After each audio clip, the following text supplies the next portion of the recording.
One Piece is going on a 3 week hiatus again, but Oda delivered an amazing chapter to cap it off. This is chapter 1111, and it's an amazing number. And I'm really excited with amounts of details revealed and excitement over the future chapters that's going to come in Egghead Island. First of all, let's talk about Saint Marcus Martus' immense haki. Even Jimbei, one of the seven warlords of the sea, or ex-warlord of the sea, and now Luffy's, main third captain kind of thing, even he tells that this is too much haki, and that is a guy who's been with Straw Hat Luffy for around this time. This just shows that he is incredibly strong. Before we continue on with the hockey stuff and the five elders, we need to talk about this underrated movement where actually, Rob Lucci got kind of respected. I mean, he got my respect. I don't know about you guys. He's still standing even after Zoro kind of one shot him. I mean, obviously, Zoro is stronger than Lucci in every case, but it's just so epic looking at him standing. And I also have to give him even more credit that he actually withstood 5,000 brick wall fishman karate attack from Jimbei, and I mean, not exactly withstood because he fell down to his knees and reverted back to his human form, but he is still conscious. He didn't go down, and that's such a huge deal. I mean, does he lose if they had time? Of course, I know that he would lose, but he didn't. And this chapter just made me respect Rod Ritchie more, even with the future events that's going to happen. I also like this chapter more when in this amazing panel where Marcus Mars just, shows his divine form in front of this Rob Lucci who's kneeling down as if he's looking at Jesus.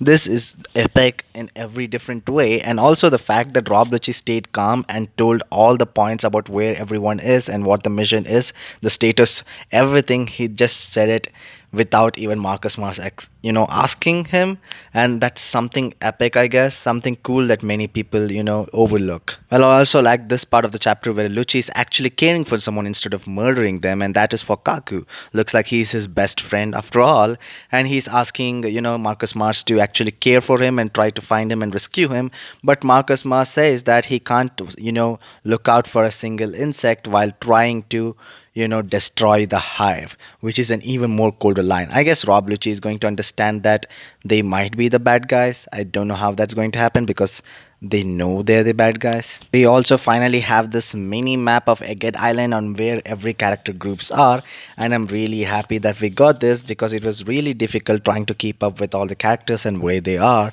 And now that I actually know what the Egghead Island looks like properly, this is amazing. I'm waiting for what and how everything going to end up. Coming on to this chapter where we see Dory and Brogy finally reuniting with Luffy is amazing, and it seems many people are right. Elbaf is where we are going to get more lore about Sun God Nika because it's what they pray to. I mean, the Giants do say that kind of, and we are going to go there, and the entire library of Ahara is right there. We are going to find out many information about Nika, Joyboy, and everything in Elbaf as far as I'm concerned, and I'm really excited. But also this just fight. I mean, I am really scared for Dory and Broggy right now because it looks like they might be the ones dying in this fight. The only person among the Gorosei who didn't do any kind of moves in the previous chapter was actually, Saint Saturn and Saint Topman Valkyrie. Well, we know what Saint Saturn is capable of, so we didn't really need to know what his powers is capable of. But we do have this power outage from, Topman Valkyrie as he uses his incredibly huge big head and does a roar, which is basically a roar of Conqueror's haki. I am really impressed. Maybe this is the most powerful haki burst that we have ever seen in One Piece until now. Can't wait for the Straw Hats to top that. I don't know how they're going to defeat him, but Oda always comes up with innovative ways to win a battle, except punching things.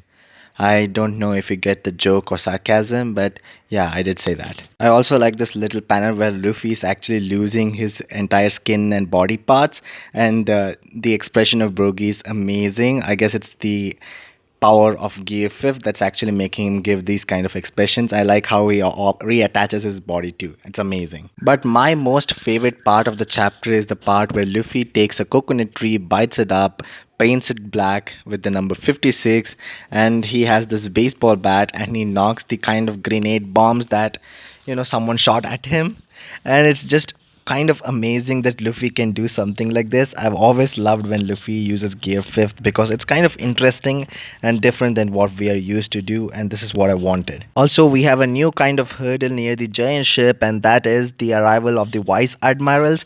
The Vice Admirals are in the way for the first time. I guess they might have been useful to the Marines right now. And now we don't know if the main crew with the Nami's group is going to be there or not, but we do know the one group that's headed there. It's Frankie and Bonnie, and it's going to be interesting how this fight will turn out because Sanji might also join in the fray, and this will be an epic fight. Sanji Frankie team up. Also, for everyone wondering what happened to our boy Kizaru, well, you know what? He is just lying down and being comforted by the other Marines around, like as if he's a kid. I mean, don't be sad. You're strong. This is like Sukuna saying that to Jogo, and this is exactly what's happening here. But here, this low-ranking fools are just comforting him. I don't know if Kizaru just gave up because he's more strong or because of his conflicted feelings, but I'm really glad that he's out of the picture because we have one less hurdle to fight.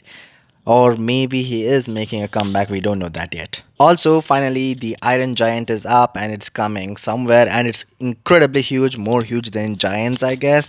I don't know where it's going, but it's finally walking, and this is like, I don't know, thousandth time probably we are seeing this happen. Its eyes glowing, but here we do see it speak something, and it's saying that forgive me, Joy Boy.